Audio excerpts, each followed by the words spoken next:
आइए दोस्तों, latest update पद वृद्धि के साथ में सभी व्यूअर्स का, सभी सब्सक्राइबर्स का एक बार फिर से चैनल पर हार्दिक हार्दिक अभिनंदन है, बहुत बहुत स्वागत है। दोस्तों 3-4 साल से रंजीत गौर और उनकी टीम के द्वारा बहुत ही बेहतरीन काम किया जा रहा है, बहुत ही उत्साहवर्धक काम किया जा रहा है और उसी का परिणाम हमारे सामने है कि डीपीआई के द्वारा घोषणा की गई है। तो दोस्तों पॉजिटिव और नेगेटिव दोनों बिंदुएं हैं। यदि हम पॉजिटिव बिंदु की बात करें तो जिस प्रकार से पदवृद्धि आंदोलन चला था, बहुत कम संख्या में लोग जुड़े थे और धीरे धीरे ये संख्या बढ़ती गई और कारवां आगे बढ़ता गया और हमको पॉजिटिव न्यूज़ सुनने को मिली डीपीआई के द्वारा कि 8000 पदों में वृद्धि के साथ में नोटिफिकेशन जारी किया जाएगा और भर्ती की जाएगी। अब दोस्तों ये तो हुई पॉजिटिव बात। यदि हम नकारात्मक तथ्य की बात करें तो अभी तक की स्थिति में ना तो नोटिफिकेशन जारी हुआ है और ना ही किसी प्रकार की कोई ऐसी सूचना सामने आई है और अब सामने आ गए हैं चुनाव। जी हाँ दोस्तों, आचार संहिता लग जाएगी और उसके बाद में फिर उनको बहाना मिल जाएगा टालने का। और इस प्रकार से यदि हम देखें तो हमारे सामने पॉजिटिव भी है और नेगेटिव भी स्थिति बनी हुई है। लेकिन पद वृद्धि के लिए जो अभियान है वह लगातार जारी है।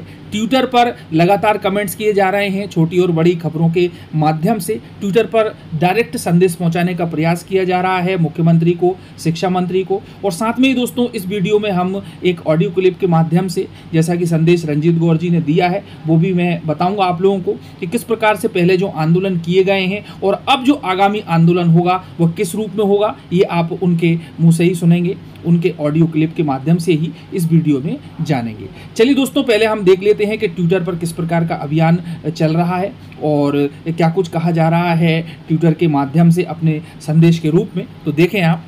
देखिए दोस्तों, एक ट्वीट है, विजय सिंह जी लिखते हैं कि पद वृद्धि उच्च माध्यमिक शिक्षक के साथ द्वितीय काउंसलिंग करते हुए एमपीटीईटी 2018 स्थायी शिक्षक भर्ती को शीघ्र पूर्ण किया जाए।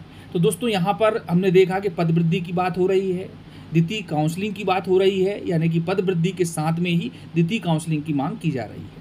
अब जो भी अभी तक प्रदर्शन किए गए हैं, जिस प्रकार से सोशल मीडिया के माध्यम से, विभिन्न प्रकार के न्यूज़ चैनल्स और विभिन्न प्रकार के न्यूज़पेपर्स के माध्यम से जो भी खबर प्रकाशित की गई हैं, वो आप लोगों के सामने दिखाई दे रही हैं कि बाकायदा इनको ट्वीट्स में उपयोग किया गया है। एक और ट्वीट्स में मध्य प्रदेश बेरोजगार संघ लिखता है कि मध्य प्रदेश शिक्षक पात्रता परीक्षा 2018 उत्तीर्ण अभ्यर्थी एक बार पुनः भोपाल की सड़क पर उतरकर अपने हक की लड़ाई लड़ेंगे।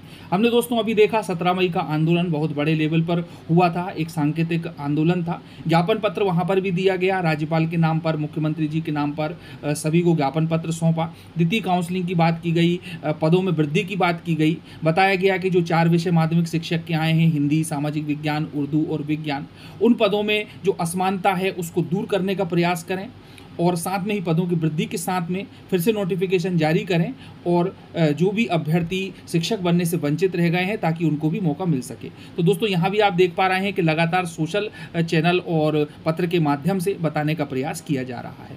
चलिए दोस्तों, ये तो हुई कि ट्विटर पर लगातार सक्रियता दिखाई जा रही है अभ्यर्थियों के द्वारा और ये एक बहुत ही पॉजिटिव बात है। चलिए अब सुन लेते हैं हम रंजीत गौर जी का ऑडियो संदेश, आगामी जो भी स्ट्रेटजी रहने वाली है और जो भी योजना रहने वाली है आंदोलन की, उससे संबंधित। साथियों, सादर नमस्कार। जैसा कि आप सभी को विदित है, 10 वर्ष बाद हो रही शिक्षक भर्ती 4 वर्षों से बड़े ही कछुआ चाल चल रही है। 87,000 पद रिक्त होने के बावजूद भी अभी तक लगभग 15,000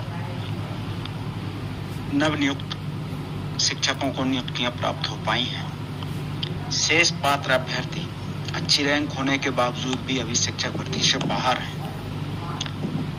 पद वृद्धि के साथ सेकंड काउंसलिंग कराने के लिए कई बार भोपाल में धरना प्रदर्शन, आवेदन ज्ञापन सभी कार्य हो चुके हैं।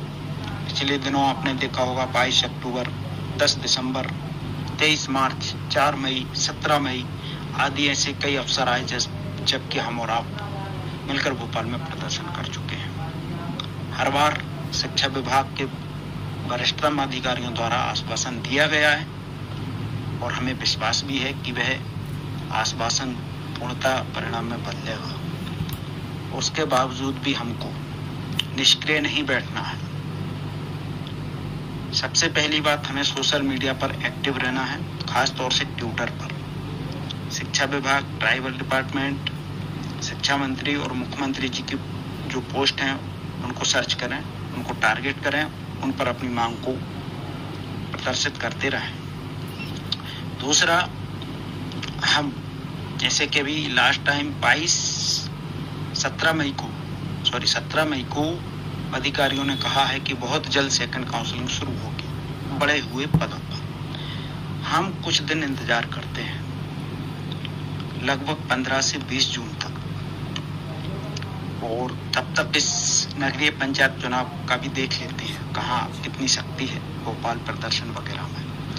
और उसके बाद अगली साप्ताहिक मीटिंग होगी, उसमें एक बहुत बड़े आंदोलन की रूपरेखा तैयार की जाएगी जिसमें आप सभी सदस्यों की उपस्थिति अनिवार्य रहेगी। अगली बार का जो आंदोलन प्रदर्शन है वह सांकेतिक नहीं होगा, वह ऐतिहासिक प्रदर्शन होगा जिसमें कि हम सेकंड काउंसलिंग कराकर ही लौटेंगे। और इस बार किसी को अलग से फोन नहीं लगाया जाएगा, जैसे कि पिछली बार भी किसी को फोन नहीं लगाया गया था, ना ही किसी को संदेश भेजा जाएगा। एक बार सूचना दे दी जाएगी कि इस दिनांक को आंदोलन है। उसमें सभी ग्रुप, जितने भी अलग अलग ग्रुप बने हुए हैं, अलग अलग टीमें बनी हुई हैं, अलग अलग दिशा में जो साथी जा रहे हैं, उन सभी को एक ही दिन पहुंचना है, चाहे वेटिंग वाले हों चाहे अन्य अभ्यर्थी। आप शिक्षक तभी बनेंगे जब सेकंड काउंसलिंग शुरू होगी। इस बात को बहुत अच्छे से समझ लेना। अभी भी एजुकेशन वेटिंग वाले अपने आप को चयनित समझ रहे हैं, सीधी नियुक्ति की मांग कर रहे हैं, जो कि गलत है।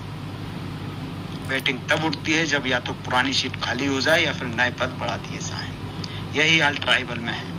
तो उन साथियों से आग्रह है कि सेकंड काउंसलिंग के लिए जो मुहिम चलाई जा रही उसमें सहयोग प्रदान करें और अगले आंदोलन का आप सभी भी हिस्सा बने। पद वृद्धि वाले, सेकंड काउंसलिंग वाले, वेटिंग वाले, होल्ड वाले, जितने भी अन्य अभ्यर्थी हैं वे सभी एक मंच पर आए और अगला जो आंदोलन होगा उसमें आप सबकी सहभागिता सुनिश्चित होना चाहिए। क्योंकि हम किसी भी सरकार से भीख नहीं मांग रहे हैं, 10 वर्ष बाद हो रही शिक्षक भर्ती में अपना अधिकार मांग रहे हैं। 87,000 शिक्षकों की कमी होने के बावजूद भी अभी तक नाम मात्र की भर्तियां। इतना शोषण। हम हमारे अधिकारों के प्रति अपनी मांगों को लेकर इस बार भोपाल पहुंच रहे हैं। कब पहुंचेंगे, कैसे पहुंचेंगे, इसकी जानकारी अगली मीटिंग में दी जाएगी। समाचार पत्रों के माध्यम से आप तक जानकारी पहुंचेगी, समाचार चैनलों के माध्यम से आप तक जानकारी पहुंचेगी और YouTube समाचार के माध्यम से आप तक जानकारी पहुंचेगी कि हमें भोपाल कब चलना है। नहीं किसी से भीख मांगते, हम अपना अधिकार चाहते। अगले आंदोलन में सभी सदस्य भोपाल चलें। इन्हीं पंक्तियों के साथ आपका साथी रणजीत कौर।